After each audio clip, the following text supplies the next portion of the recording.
Hello বন্ধুরা, আমি নাসরিন। আপনারা দেখছেন সহজ রেসিপি। আর আজকে আমার রেসিপি হলো নিমকি। আমরা অনেকেই এই নিমকিটা খেতে অনেক পছন্দ করি, কিন্তু সেটা দোকানে কিনে খাই। বাড়িতে খেলে শরীরের জন্য ভালো আর খেতেও অনেক বেশি ভালো লাগবে।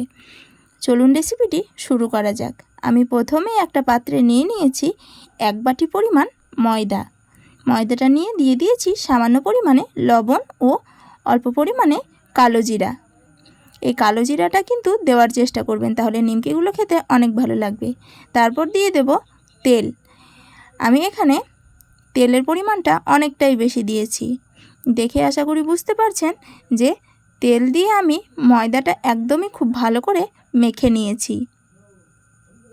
একদম এরকমভাবে হাতে মুঠো আসা পর্যন্ত খুব ভালো করে মেখে নেব। তারপর আমি দিয়ে দিয়েছি কয়েকটা চিনিটা দিনে খেতে খুব ভালো লাগে। তারপর দিয়ে দেব জল, অল্প অল্প করে জল দিয়ে খুব ভালো করে মেখে নেব। দেখুন, ঠিক এরকম একটা ডো আমি তৈরি করে নেব। খুব বেশি সফট করব না, ঠিক এরকম মিডিয়ামে রেখে আমি ডোটা রেডি করে নেব। তারপর আমি এটা 15 থেকে 20 মিনিট ঢাকা দিয়ে রেখে দিয়েছি। দেখুন, আমাদের ডোটা কিন্তু খুব সুন্দর হয়ে গিয়েছে। আমি ছোট ছোট করে এভাবে লেচি কেটে নিয়ে গোল গোল করে বেলে নিয়েছি। খুব বেশি বড় করার দরকার নেই। দেখে আশা করি বুঝতে পারছেন আমি কতটা আকারে বেলে নিয়েছি। বেলে নিয়ে এইভাবে ভাঁজ করে নিয়েছি।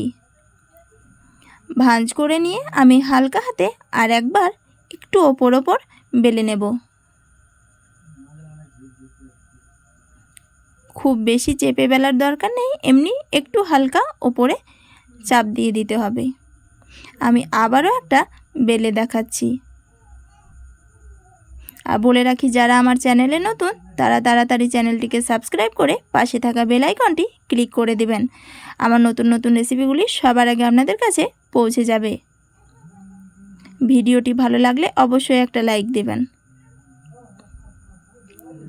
দেখুন, আমাদের নিমকিগুলো কিন্তু আমি একটা একটা করে সবগুলো রেডি করে নিয়ে কড়াইয়ে তেল দিয়ে দিয়েছি।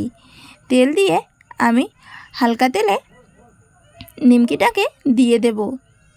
তেলটা কিন্তু খুব বেশি গরম করা যাবে না, একদম লো টু মিডিয়াম রেখে নিমকিগুলো ভাজতে হবে, না হলে ওপরটা পুড়ে যাবে আর ভিতরটা কাঁচা থেকে যাবে। দেখুন, আমি কিন্তু এভাবে সবগুলো নিমকি একটা একটা করে ভেজে নেব। দেখে বুঝতে পারছেন নিমকিগুলো কি সুন্দরভাবে ফুলে উঠছে। নিমকিগুলো আমরা কিন্তু অনেকেই খেতে পছন্দ করি, কিন্তু আমরা যেটা দোকান থেকে খাই সেটা বাড়িতে খেলে শরীরের জন্য ক্ষতি হবে না। এই নিমকিগুলো কিন্তু আমরা অনেক দিন বাড়িতে রাখতেও পারবো। বাড়িতে ছোট বাচ্চা থাকলে কিন্তু আমরা এভাবে নিমকি বানিয়ে রেখে দিলে, সংরক্ষণ করে রাখতে পারলে অনেক ভালো। আমার রেসিপিটি ভালো লাগলে অবশ্যই একটা লাইক দিবেন, আর কেমন লেগেছে অবশ্যই কিন্তু কমেন্টে জানাবেন। আবারও বলে রাখি, যারা আমার চ্যানেলে নতুন তারা চ্যানেলটিকে তাড়াতাড়ি সাবস্ক্রাইব করে পাশে থাকা বেল আইকনটি ক্লিক করে দিবেন, যাতে আমার নতুন নতুন রেসিপিগুলি সবার আগে আপনাদের কাছে পৌঁছে যায়। দেখে আশা করি বুঝতে পারছেন কতটা ক্রিস্পি হয়েছে। আমি আমার ভিডিও এখানেই শেষ করলাম। আমার ভিডিওটি সম্পূর্ণ দেখার জন্য সবাইকে ধন্যবাদ।